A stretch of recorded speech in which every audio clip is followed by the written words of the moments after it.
नमस्कार जय Jagannath cook with रश्मि आपण मानक बहुत बहुत स्वागत।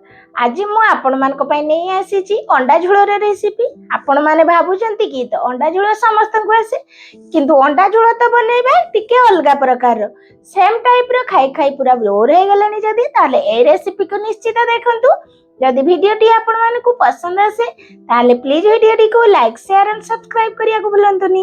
आ पाखरे थिबा बेल आइकन को क्लिक करि दियंतु जा द्वारा मोर नुआ नुआ वीडियो रो नोटिफिकेशन आपनक पाखरे प्रथमे पहुंचू। चलंतु ताले रेसिपी स्टार्ट करिया। फास्ट देखंतु एटे गैस रे मु गोटे पैन बसे देछि आ सथिरे हमें दे देछे 1.5 ग्लास पानी। एटे हमें अंडा बॉईल करिबा माने अंडा को सिजेइबा।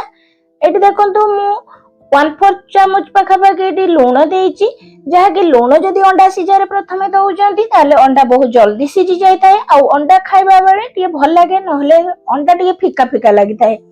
आ एटी देखंतु मु जो विनेगर नेछि ए विनेगर रो एटी गोटे चामच दबा। विनेगर दबार अर्थ अंडा जते बेले सिजी जंती मोर तो एतेमती बहुत थर हुए अंडा सिजिला बेले अंडा जो आमे 4-5 टी अंडा सिजो कि जते टे भी अंडा सिजो सेतरे गुटे दीटा एमती फाटी के तार माने भल लागि न थाए केमती गुटे बाहरी जाई थाए। तेनु जदि आमे विनेगर गुटे चामच दे दबा ताले अंडा बिल्कुल भी फाटीबोनी पूरा गोटा हेकी रहइबो सिजिबा पर्यंत।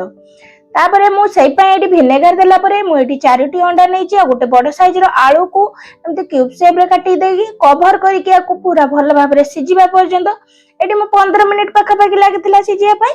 एटी 15 मिनिट परे कवर बाहर कर देछि आ अंडा देखंतु टिके क्रैक आसी जाइछि माने अंडा पूरा भल भाबरे सिजि जाइछि। आ एटी आलू को देखि भाबुचंती कि आलू एमती हेछि काई कि एक्चुअली ए आलूटा नॉर्मल आलू नुहो माने जो लो शुगर वाला आलू आसे से आलू मु नेछि ताकू सिजिला बेले एई भलिया हे जाउछि। मु तो जानेनी मु फर्स्ट टाइम बनाउछि तेनो याकू एई भलिया हे जाउछि। आ देखंतु एटी मु अंडा को बाहर कर नेतिली आ आलू को अलगा कर नेछि आ अंडा रो एटी तार चुप्पा को एटी छडी नबा। देखंतु गुटे अंडा मोर टिके एटी छडीला बेले टिके मोर भूल पई भांगी जाइतिला। एबे हमें अंडा को दुई फाळ करनबा एमती छुरी साहाय्य रे पूरा केयरफुली करिवे एमती ताको दुई फाळ करि नबा। एई भलिया सब अंडा को हमें करनबा। हमें नॉर्मली अंडा को माने गुट्टा रखि के भाजू किंतु थरे एई भलिया फाळ करिके बनै के देखंतु बहुत भल लागिवो खाइया पय। तेनु सब अंडा को एई भलिया फाळ करि नेछि। एबे हमें अंडा को भाजीबा। तेनु सेम कढ़ाई बसे देथिले सेतिरे गुटे चामच सोरिष तेल दबा आ तेल को चारियाडे स्प्रेड करि नबा। तापरे हमें एथिरे देखंतु 2 पिंच पाखापाखि लुण देछि गोटे पिंच हळदी गुंड देछि। तापरे हमें अंडा को दे दबा। हळदी लुण दबा द्वारा अंडा रो बढ़िया कलर आसीबा सहित भलो टेस्ट लागि थाए केवल सेत पई देछि। जदि आपन को पसंद नाही स्किप करि परिबे। तापरे हमें अंडा को गोटे साइड रे एमती टिके भाजी हला परे उलटै नबा किंतु ए अंडा को तरकारी बनिया बेले अंडा को बारंबार एमती माने स्पैचुला साहाय्य रे बेसी एमती एपट सेपट करू नथुबे। गोटे साइड हला परे मुलटै नेली सेम प्रोसेस रे दुई साइड रे अंडा भलो भाबरे भाजी हला परे ताको हमें पुणी उलटै नै याकू बाहर करि नबा। देखंतु दुई साइड रे अंडा टी भाजी हला परे अंडा खाया पय बहुत भल लागिवो। एटी अंडा को मु एटी बाहर कर नेछि। सेम जो कढ़ाई अछि सेई कढ़ाई रे अल्प टिके तेल अछि बस आउ 1.5 चामच पाखापाखि सोरिष तेल दउछि। तेल गरम हला परे सेतिरे किछि गुट्टा मसला देखंतु देछि एडी 2टी गुजराती देछि गोटे बड़ अळैच किछि लवंग 3-4 टी गुलमरीच गोटेटी दालचीनी आ गोटे तेजपत्र दे देली। तापरे हमें 2टी प्याज को एटी काटी के दे देबा। प्याज को एमती लंबा रो स्लाइस हिसाब रे काटी नेछि।